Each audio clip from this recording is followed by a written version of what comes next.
샬롬, 반갑습니다. 오늘은 디모데 전서입니다. 디모데 전서 우리가 이야기를 보게 되는데요. 아마도 우리가 바울의 전도 여행 그러면 아마 여러분의 머릿속에는 1차, 2차, 3차 전도 여행까지 우리가 알듯이 아마도 로마로 끌려가 압송당하는 여행 전까지의 내용을 3차 전도 여행까지를 할 겁니다. 근데 사람들이 이렇게 좀 인터넷이나 이런 검색을 해보면 바울의 4차 전도 여행하면 두 가지가 나와요. 하나는 로마까지 끌려가는 그 과정도 전도 여행으로 보는 사람들은 그것을 4차 여행을 보고요. 또 하나 그렇다면 그걸 4차로 본다면 5차 전도 여행까지 볼 수 있고요. 그런데 끌려가는 것을 좀 뺀다면 그건 4차로 보지 않고요. 어떻게까지 보냐면 바울이 로마에서 2년 동안 가택 연금을 당한 이후에 잠시 우리가 사도행전 28장 이후에는 나오지 않습니다. 그러나 이제 서신서 속에서 조금씩 나오는 디모데전서나 이런 디모데 후서나 이런 내용들을 보면서 우리가 좀 볼 수 있는데 그때를 4차 전도여행 마지막 로마에 이제 다시 한번 갇히게 됩니다. 그래서 그게 이제 진짜 바울이 순교하는 그 직전까지의 내용을 바울의 4차 전도여행 혹 바울이 감옥에 끌려가는 내용까지 쓴다면 이 내용은 5차 전도 여행이 되겠는데 그러나 우리가 이제 복음을 전하는 그 내용들만 보면 이게 바로 이제 4차 전도 여행으로 나오는데요. 근데 우리가 교회 안에서는 잘 소개되어지지 않고 우리가 신학교나 가야 이런 내용들을 조금 보게 되는데요. 아마도 이제 로마에서 2년 동안 가택연금을 당한 이후에 아무리 바울을 털어보려고 하지만 죄를 찾을 수가 없었던 것으로 봅니다. 그래서 이제 그 로마에서 2년 동안 가택연금을 당한 이후에 다시 한번 풀려나게 되는데 그게 이제 우리가 잘 알듯이 바울은 AD 62년에 로마에 2년 동안 가택연금을 당합니다. 이제 한 63년이나 4년 정도에 풀려났을 텐데 그 풀려나자 어디로 가느냐? 아마 로마에 압송될 때 들렸던 크레타 섬이라는 게 있습니다. 미항이라고 아마 들어봤을 겁니다. 그 크레타 섬에 잠시 와서 머무는데 그때 누구를 그 섬에 두느냐? 아마도 바울이 일할 때 가장 앞장섰던 사람 디도를 그 크레타 섬에 머물게 합니다. 그리고 그 일행들은 크레타 섬을 들려서 어디로 가느냐?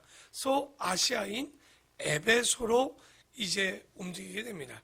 그런데요, 이때부터 바울은요, 자신이 이 전도 여행을 다니는 곳에서 꼭 하는 일들이 있습니다. 첫 번째는 뭐냐면, 교회론과 기독론, 그리스도론이라고 하죠. 그것을 가는 교회마다 그들에게 강의하고 가르치게 됩니다. 여러분, 교회론 하면 서신에 뭐라고 그랬습니까? 여왕이라고 그랬죠. 어떤 책이죠? 에베소서. 그리고 기독론, 그리스도에 대한 론, 그리스도론은 서신의 황태자라고 얘기할 수 있는 어떤 책입니까? 골로새서를 이 두 권을 가지고 가서 그 자신이 지금까지 5, 6년 정도 정리한 내용을 가서 교회에 완숙된 그 교회론과 기독론을 전하게 됩니다. 그게 이제 바울이 전도 여행을 하면서 이제 자신이 갖는 패턴의 하나죠. 두 번째는 뭐냐면 그 교회를 가면 장로와 집사를 세우는 이런 일들을 조직화하게 됩니다. 그 이유는 주님이 이제 빨리 오지 않으실 것 같아요. 그리고 마지막으로는 어느 곳을 가든지 새신자들에게 복음을 전하는 일들을 이제 4차 전도 여행에 아마 전도 여행의 패턴을 이렇게 좀 만들어가는 것 같아요. 그러니까 우리가 보면 이제 본인이 기록했던 에베소서 골로새서를 언제 기록했습니까? 바로 로마에 그 가택연금을 당할 때 기록했던, 그러니까 본인이 몇 년간 이 심오한 교훈을 가지고 아마도 이제 가지고 이제 크레타 섬에서도 좀 전했고요. 그리고 이제 에베소로 옮겼잖아요. 에베소에서는 또 누구를 남겨두고 이동하느냐? 우리가 잘 아는 디모데를 그곳에 목회자로 세우고 또 이동합니다. 그리고 조금 위로 올라가면 골로새가 있습니다. 골로새에서 또 여행을 마치고 이제 유럽을 가는 길목 있죠. 드로아를 들려서 우리가 디모데후서에 보면 가보의 집에 들려서 자신의 외투를 가져오라고 얘기합니다. 그런데 마가 요한에게 그걸 부탁을 했었죠. 근데 그 내용이 이제 가보의 집에 외투를 두고 가는, 드로에다 두고 갔던 거죠. 그리고 그 길로 조금 더 이제 유럽으로 들어가는 그 길에 사모트라게넨다를 들려서 네아폴리, 이제 유럽에 들어갑니다. 그래서 네아폴리를 거쳐서 유럽의 제일 첫 번째 개척한 교회, 어디죠? 빌립보에 들어서게 됩니다. 아무도 그 빌립보에서 그 에베소에 있는 디모데에게 편지를 쓴 게 뭘까요? 바로 디모데 전서가 되겠습니다. 그러니까 바울의 4차 전도 여행 가운데 기록된 책인 거죠. 그런데 우리가 항상 책을, 이 서신을 볼 때 꼭 기억해야 되는 거, 다른 책도 마찬가지죠. 왜 기록되었을까요? 디모데 전서가. 아마도 바울이 디모데 그 빌립보 교회를 가는데 이게 웬일입니까? 아마 여러분 빌립보서를 썼던 이유가 뭐죠? 그 교회에 유오디아와 순두개가 바울을 돕겠다고도 싸우고 이 안에서 파가 좀 있었던 거죠. 근데 문제는 바울이 올 때까지도 서로 화해하지 않은 것 같아요. 그러니까 바울이 그 여인들의 눈에 눈물을 쏙 빼면서 얘기하죠. 야, 이 사람들아, 예수님도 당신들을 위해서 하나님의 영광을 다 버리고 죄악된 이 땅에서 당신들에게 모든 것들을 드렸는데 어떻게 당신들이 그 사랑을 받은 당신들이 화해하지 않을 수가 있느냐. 그래서 아마도 그들이 억지로라도 그때는 화해를 했겠죠. 그런데 바울이 여기서 느꼈던 거예요. 교회에 문제들이 많이 있구나 지금. 그러니까 자신이 개척했던 빌립보 교회를 봤더니 이런 문제가 있으니 아무래도 안 되겠다. 교회가 해야 되는 목회 때 필요한 내용들을 기록해서 이제 먼저 누구에게 보냈습니까? 에베소에 있는 바로 디모데에게서 편지를 쓰게 되는 거죠. 그게 바로 디모데 전서입니다. 그리고 나서 데살로니가에 그쪽을 지나갈 때는 또 누구를 놔두냐? 디도를 보내는데, 그래서 그 다음에 쓰여진 책이 뭐예요? 바로 디도에게 목회 서신을 보냅니다. 그런데 내용이요, 디모데 전서와 디도서는요 거의 일치합니다. 이유가 뭘까요? 동일하게 바울이 문제 삼았던 그 이제 교회들이 세워야 되는 내용들을 쓰다 보니 디모데 전서나 디도서는요 거의 내용이 유사합니다. 이제 우리가 그렇게 보면 왜 디모데 전서랑 디도서랑 유사한지 알겠죠.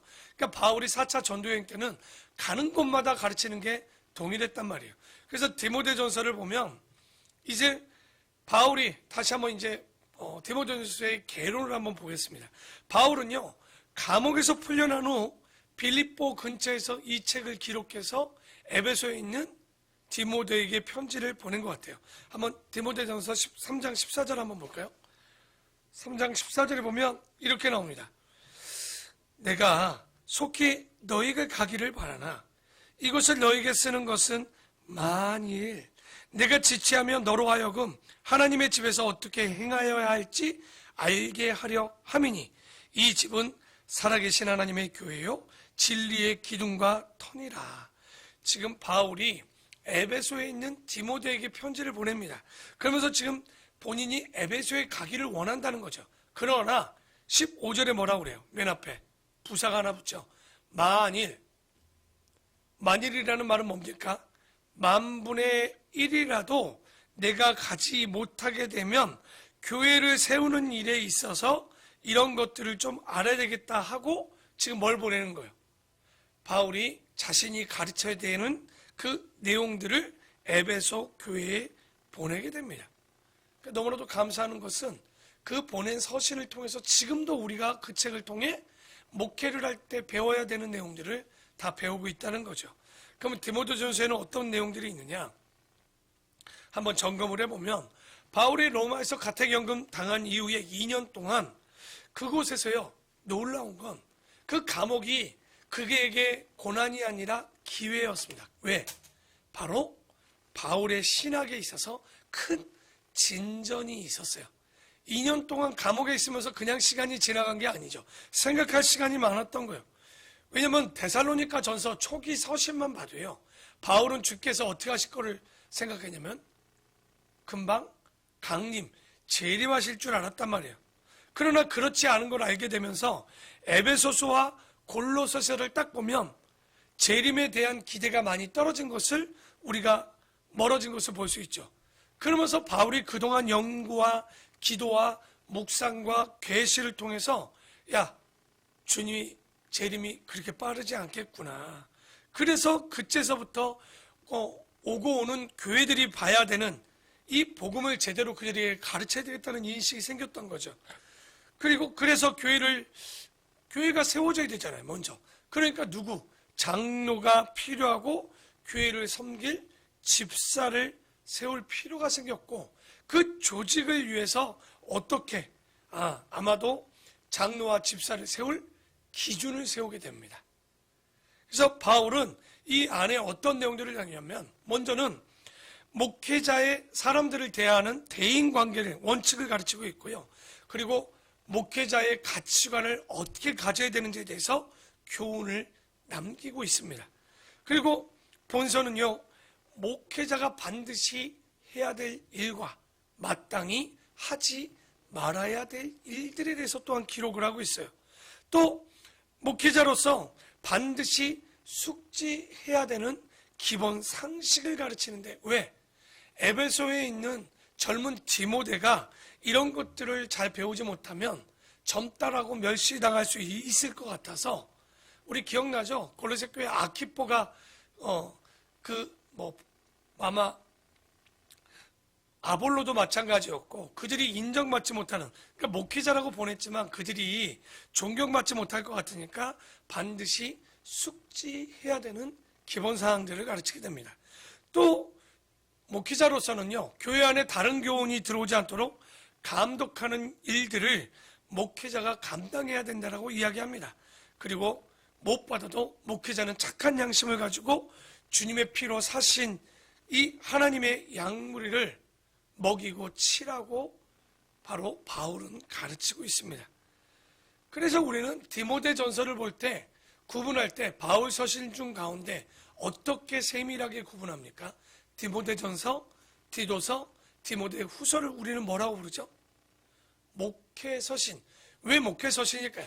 목회에 필요한, 목회의 조직이나 목사가 어떻게 그 가운데 가치를 갖고 해야 되는 일들에 대해서 기록해 놓은 책, 바로 그게 목회 서신이고 그렇게 분류하고 있죠. 그러니까 바울이 놀라운 건 뭐냐면, 자기가 몸으로 간 곳은요, 자신의 몸을 혼신을 다해서 일을 했고, 가지 못하면 편지를 보냈고, 편지도 보내지 못하면 바울은 뭐 했냐면 전심으로 그 교회들을 위해서 기도했다는 거예요. 참 우리가 따라야 되는 목회상, 그러니까 목회자상이 아마 바울이지 않을까 싶습니다. 그런데 바울이 살아계실 때만 해도요, 이 교회들의 심각한 문제가 있었습니다. 그게 뭐냐? 거짓 교인들이 너무 난무했던 거죠. 그러니까 예수님이 2000년이 예수님 이후에 지금도 얼마나 난무합니까? 진리 아닌 것들에 쫓기는 사람들이 얼마나 많았을까요? 그래서 우리가 항상 성경을 바르게 배우고 가르쳐서 이 교회들이 적극적으로 주님의 교훈을 온전히 받을 수 있도록 우리가 공부하고 배우고, 목회자는 이런 것들을 자기의 필요에 따라 비틀어서 사용되지 않도록 성도들도 깨어져 있어야 돼요. 목회자가 빈말하지 못하도록. 그런 서신이 바로 이 목회 서신 디모데 전서입니다. 자, 우리가 1, 2장은요 그냥 읽어보시면 되고요, 인사와 기도에 대한 가르침들을 가르치고 있고요. 자, 3장 1절입니다. 밉보다, 그러니까 믿음이 있는 자들이요, 이 말이요 곧 사람이 감독의 직분이라는 게 뭐냐면 장로가 하는 일이 감독하는 일이에요. 근데 이거를 구분을 잘못해서 감리교는 감독제를 하고 장로교는 장로 정치를 하잖아요. 실제 장로가 하는 일이 감독입니다. 그러니까 이 감독의 직분을 얻으려 함은 선한 일을 사모하는 것이라 함이로라. 그러니까 장로가 되는 것은 뭐를 위해서 세우는 거예요? 선한 일을 위해서 세우는 것이라. 그러므로 감독과 감독은 책망할 것이 없으며 한 아내의 남편이 되며 절제하며 신중하며 단정하며 나그네를 대접할 줄 알며 가르치기를 잘 하는 사람인 거예요. 그러니까 장로는 지도하고 가르치는 일에 정말 그리고 서원을 이루는 일에 앞장서야 되는 사람이며, 그러니까 장로들의 조건을 말할 때 이 말을 꼭 합니다. 술에 즐기지 아니하며 구타하지 아니하며, 이게 폭행하는 사람도 있었나 봅니다. 오직 관용하며 다투지 아니하며 돈을 사랑하지 아니하며 자기 집을 가와만사성이라고 그러죠. 집을 먼저 잘 다스리는 사람이 돼야 되는 거예요. 자기 집을 잘 다스려 자녀들로 모든 공손함으로 복종하게 하는 자라야 할지며, 사람이 자기 집을 다스릴 줄 알지 못하면 어찌 하나님의 교회를 돌보리요. 가로는 사본에 들어가 있지만 지금 장로의 자격 기준을 다 기록하고 있습니다. 우리 장로가 돼야 될 분들은 이런 내용들을 잘 보시고, 우리가 어떤 성품과 함양을 가져야 되는지 잘 봐야 되겠고요. 또 새로 입교한 자도 안 돼요. 그러니까 왜냐하면 그런 자를 세우면 교만해져서 마귀를 정죄하는 그 정죄에 빠질까 합니다.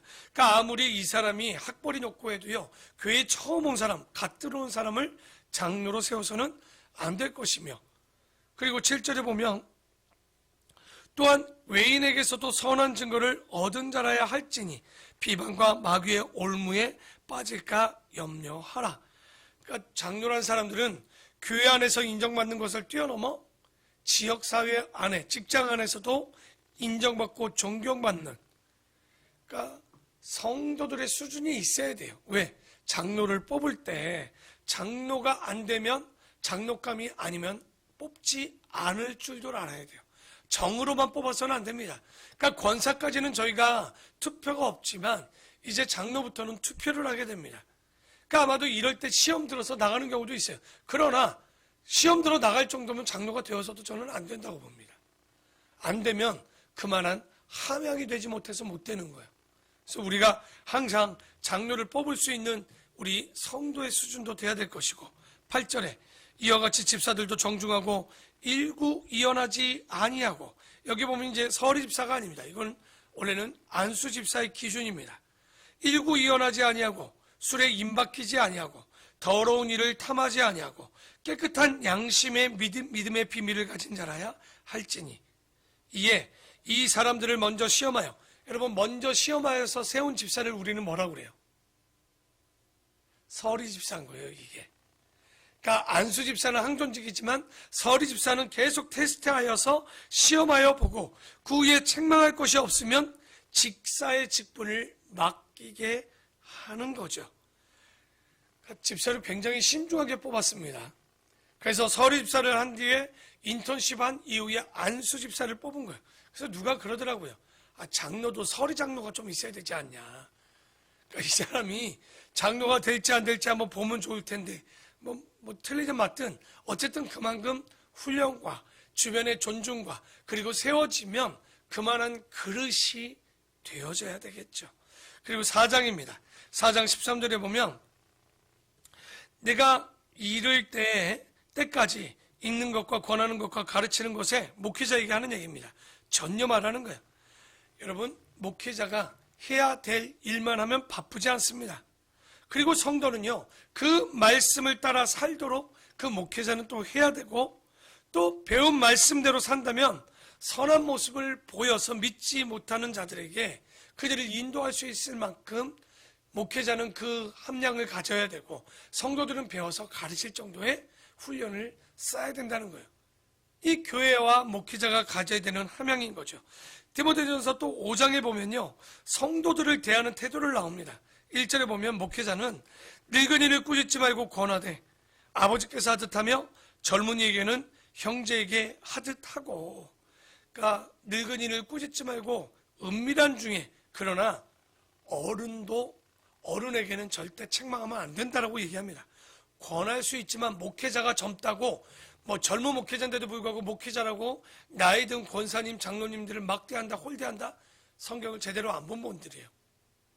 그렇게 책망을 할 수는 없어요. 권할 수는 있지만. 그리고 10절에 보면 선한 행실의 증거가 있어 혹은 자녀를 양육하며 혹은 나그네를 대접하며 혹은 성도들의 발을 씻으며 혹은 환난당한 자들을 구제하며 혹은 모든 선한 일을 행하는 자라야 할 것이요. 이게 무슨 기준이냐? 지금 같으면 권사 기준입니다. 그러니까 여기서 그런 것 같아요. 홀로 됐는데 인적 자원인데 시간은 많아. 그런데 16절에 아무나 또 세우지 않습니다. 만일 믿는 여자에게 과부 친척이 있거든 자기가 도와주고 교회에게 짐지게 하지 않게 하라. 이는 참 과부를 교회가 도와주게 하라는 게, 참 과부는 뭐냐면 교회가 이런 것들을 보면 생업이 없는 늙은 과부들은요, 교회가 재정적으로 좀 도와주고 목회자가 하는 일들을 도와줄 수 있도록 또 하라고 이렇게 또 조직을 이야기합니다. 그리고 22절에 보면 아무에게나 경솔히 안수하지 말고 다른 사람의 죄에 간섭하지 말며 너 자신을 지켜 정결하게 하라. 그러니까 이런 것들도 부흥 강사들이 들어야 되겠죠. 하지도 말고 받지도 말란 얘기입니다. 그러니까 안수를 아무 곳에 가서 머리 드밀지 말고 받지도 말고 하지도 말 것이며, 또 23절에는 또 이렇게 얘기하죠. 디모데에게 좀 부탁합니다. 이제부터는 물만 마시지 말고 너의 위장과 자주 나는 병을 위하여 포도주를 조금씩 쓰라. 그러니까 지금 디모데가 위장병이 좀 있었던 거예요. 이쪽이요, 물이 안 좋다 보니까 위가 좀 좋지 않아요. 그래서 마시라고 하지만 디모데가 얼마나 경건한지 포도주를 입에 대지 않는 거죠. 안 마시려고 해요. 참 우린 먹었으면 좋겠는데 여기는 마시라고 해도 먹지 못하니. 그렇죠? 6장 8절에 보면 우리가 먹을 것과 입을 것이 있은즉 족한 줄로 알 것이니라. 그러니까 목회자는, 그리고 우리 성도는 항상 주님이 주신 것에 뭐 할 줄 알아야 된다는 거예요.